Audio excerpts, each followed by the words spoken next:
제4장.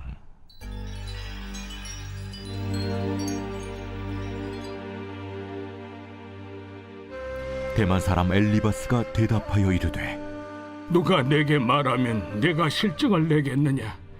누가 참고 말하지 아니하겠느냐? 보라, 전에 내가 여러 사람을 훈계하였고 손이 늘어진 자를 강하게 하였고 넘어지는 자를 말로 붙들어 주었고 무릎이 약한 자를 강하게 하였거늘 이제 이 일이 내게 이름에 내가 힘들어하고 이 일이 내게 닥침에 내가 놀라는구나. 내 경외함이 내 자랑이 아니냐? 내 소망이 내 온전한 길이 아니냐? 생각하여 보라.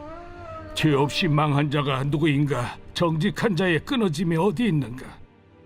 내가 보건대 악을 밭갈고 독을 뿌리는 자는 그대로 거두나니 다 하나님의 입기운에 멸망하고 그의 콧김에 사라지느니라. 사자의 우는 소리와 젊은 사자의 소리가 그치고 어린 사자의 이가 부러지며 사자는 사냥한 것이 없어 죽어가고 암사자의 새끼는 흩어지느니라. 자, 할렐루야. 네, 이른 새벽 우리 주님 전에 오신 믿음의 성도님들 환영하고 축복합니다. 자, 오늘 욥기 4장에 있는 말씀, 우리 성경책에 있는 소제목을 살펴보면 엘리바스의 첫 번째 말이라고 되어 있습니다. 이 욥과 세 친구와의 긴 논쟁이 시작이 되죠. 논쟁입니다. 이 고통과 고난과 역경이 왜 욥에게 찾아왔는지, 혹은 또 우리들도 궁금한 것이죠. 왜 하나님을 거룩하게 잘 믿는 사람이 고통과 고난을 받아야 하는지. 그리고 오늘 욥기서 4장에서 가장 먼저 입을 연 사람이 엘리바스입니다. 여러분, 이 엘리바스는요, 이 욥의 세 친구 가운데서 가장 연장자로 보입니다. 그리고 가장 존경받았던 지혜자로 보입니다. 우리가 오늘 4장에 있는 말씀을 한번 묵상해 보시면 때로는 어떤 말은 맞을 수도 있죠.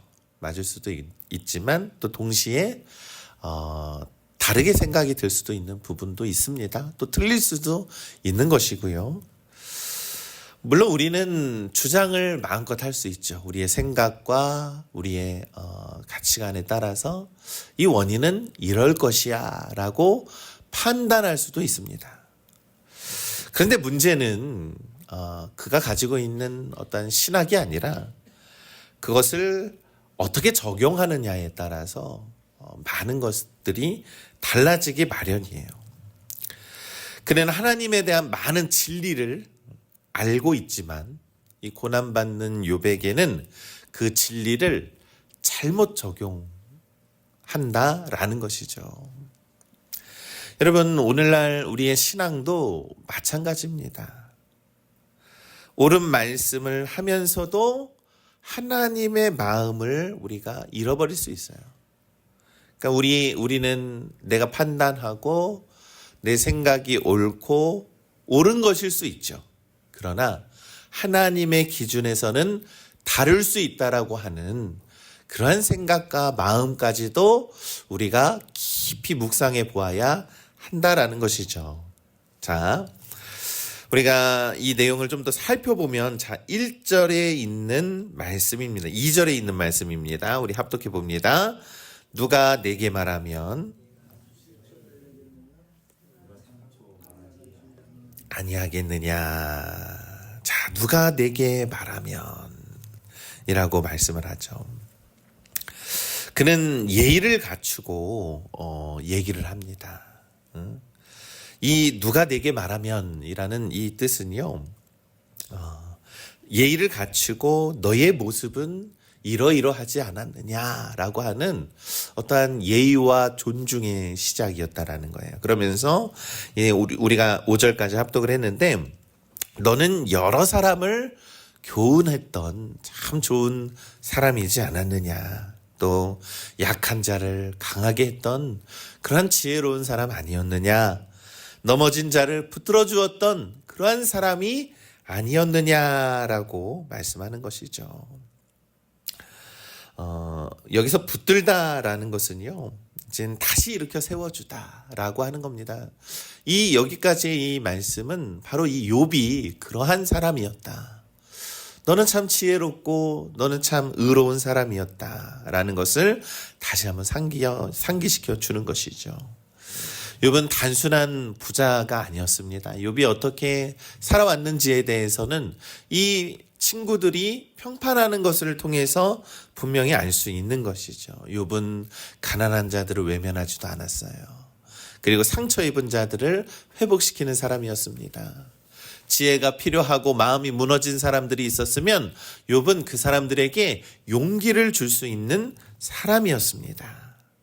여러분, 이 지혜의 서인 이 욥기에서 지혜로운 사람은요, 언제나 공동체를 세우고 많은 사람들을 돌보는 사람들이 바로 지혜로운 사람에 속했다라는 것이죠. 잠언도 지혜로운 사람은 말로 사람을 살린다. 이러한 교훈이 있지 않습니까? 한마디로 이것입니다. 욥은 참 고귀하고 교양이 있고 너무나도 훌륭한 사람이었다. 이 엘리바스도 그 사실을 인정했다라는 거예요. 그런데 이 문제가 여기에서부터 시작을 합니다.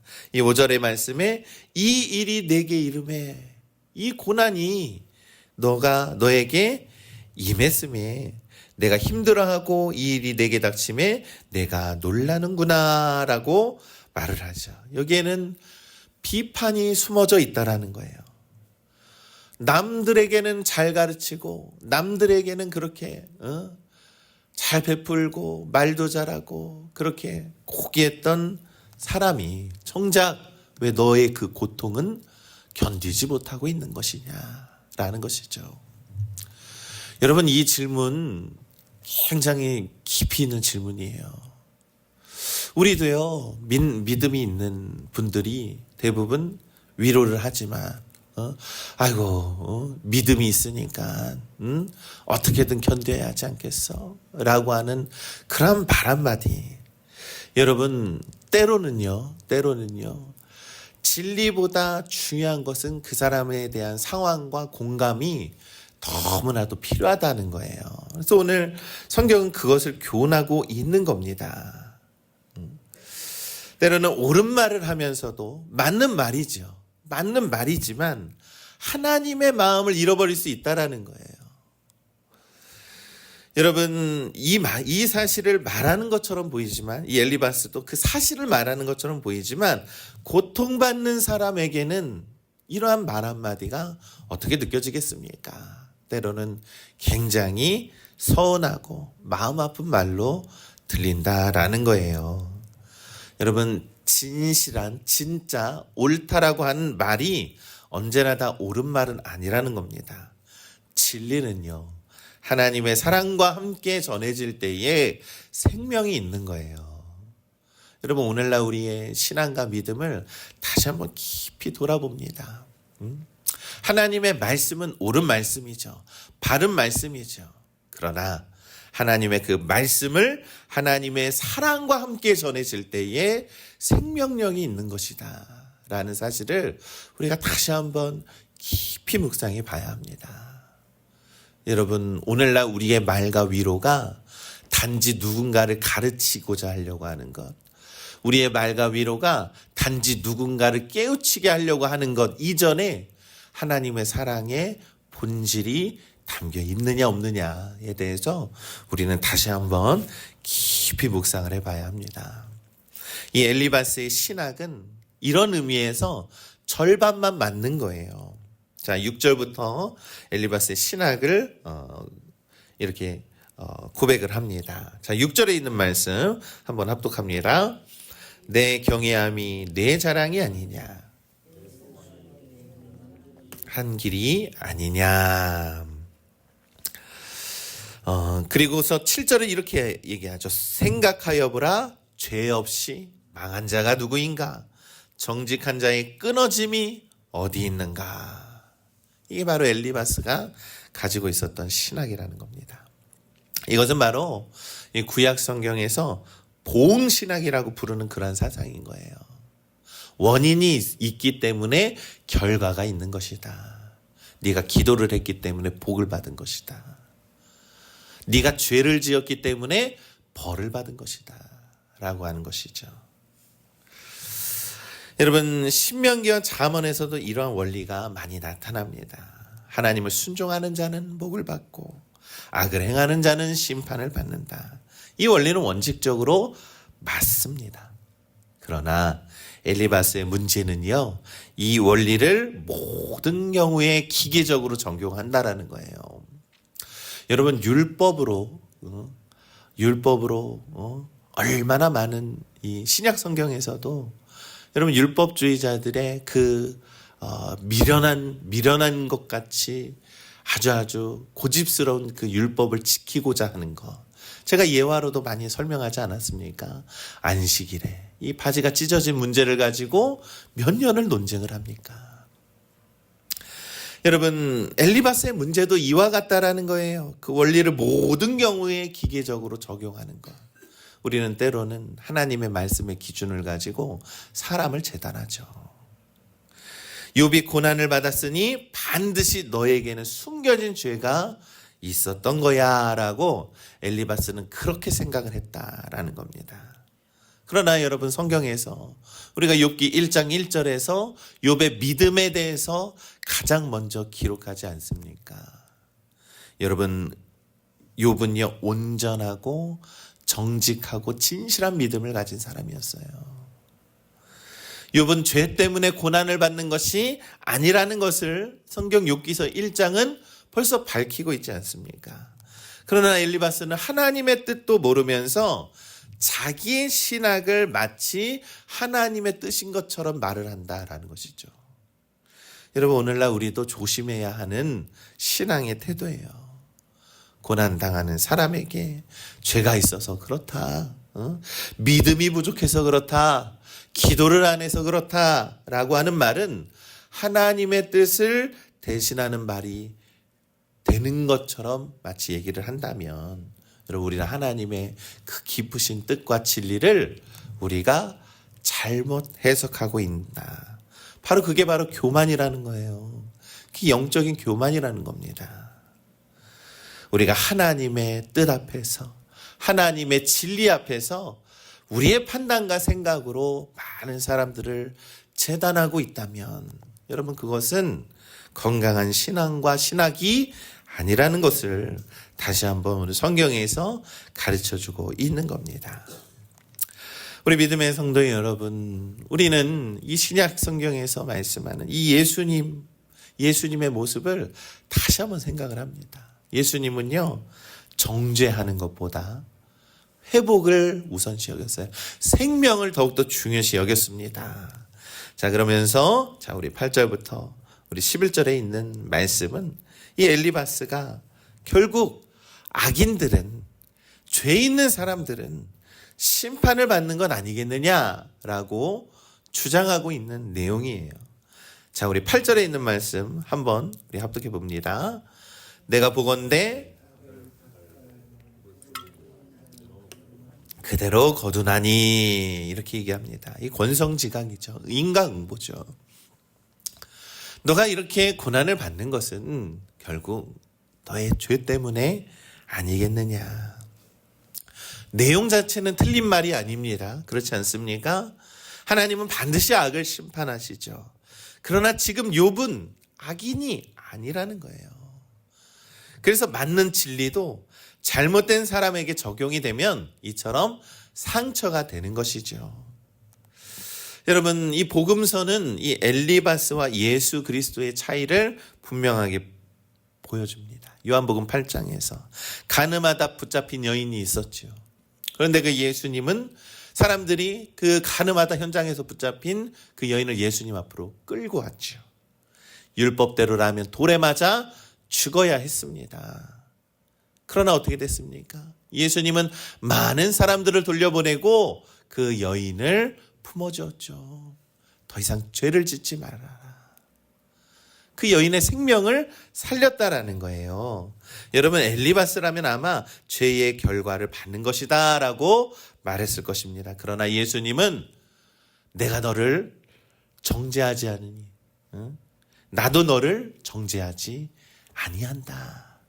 그 여인의 죄를 정죄하지 않는다. 그리고 다시는 죄를 범하지 말아라 라는 거예요. 진리를 버리는 것이 아닙니다. 은혜를 먼저 베풀고 계신다라는 것이죠. 여러분, 우리 십자가는 하나님의 공의와 사랑이 함께 해야 한다라는 거예요. 예수님은요, 우리의 죄를 대신 담당하시고 죄인을 회복시키시고 그 생명을 살리시는 참된 위로자로 우리에게 오셨다라는 것이죠. 사랑하는 우리 믿음의 성도 여러분, 하나님의 마음으로 말하는 우리 성도들 되시기를 간절히 소망합니다. 내 기준의 율법의 기준으로 말하는 사람 되지 마시고요, 하나님의 마음으로 한 사람의 어떠한 상황과 마음을 공감하고 이해할 수 있는 그러한 마음으로 말하는 성도들 되시기를 간절히 소망합니다. 오늘 이 11절까지의 말씀은요, 오늘 우리들에게 참 중요한 생각을 하게 합니다. 나는 상처 입은 사람에게 하나님의 말씀을 전하는 사람인가, 하나님의 마음을 전하는 사람인가, 이건 분명히 차이가 있습니다. 엘리바스는 하나님의 진리를 알고 있었죠. 그러나 하나님의 긍휼을 놓치고 있었다라는 거예요. 그래서 그의 말은 옳은 말일 수 있지만 위로는 되지 못했다라는 겁니다. 사랑하는 우리 믿음의 성도 여러분, 하나님은 우리를요, 옳은 말을 하는 사람으로 우리를 부른 것이 아닙니다. 사람을 살리는 말을 하는 성도로서 우리를 부른 것이죠. 그러니 우리 믿음의 성도 여러분, 말 한마디 하더라도 정말로 그 사람의 마음을 헤아릴 수 있는 따뜻하고 온정이 가득한 말로 우리 생명을 살리는 우리 성도들 되시기를 간절히 소망합니다. 여러분, 때로는 진리보다도요, 하나님의 사랑을 먼저 보여줘야 한다라는 거예요. 우리가 많은 이 세상의 사람들을 구원하기 전에 우리가 예수 그리스도의 사랑을 몸소 베풀고 몸소 보여주어야지만이 그들이 진리에 대해서 더욱더 깊이 깨달아 알게 되는 것임을 우리는 믿습니다. 왜 그렇습니까? 예수님은요, 우리의 죄를 먼저 정죄하지 않았어요. 죄를 먼저 지적하지 않았습니다. 우리의 죄를 용서하시고 그 연약함을 친히 담당하시고 우리를 정죄하기보다 우리를 회복시키는 것에 예수님께서는 더 앞장서셨다라는 것이죠. 우리도 예수 그리스도의 마음을 품고 진리와 사랑을 함께 전하는 우리 믿음의 성도들 되시기를 간절히 소망합니다. 하나님의 말씀을 하나님의 마음으로 전할 수 있는 우리 깊이 있는 성도들 되시기를 간절히 소망합니다. 오늘 우리 욥기서 4장 1절부터 11절에 있는 말씀, 여러분 욥기서는 지혜서에 있는 지혜서예요. 우리가 이 말씀을 통해서 우리의 생각과 우리의 마음이 깊고 넓어지는 풍성한 은혜를 누리는 우리 믿음의 성도들 되시기를 우리 주님의 이름으로 간절히 축원합니다. 아멘.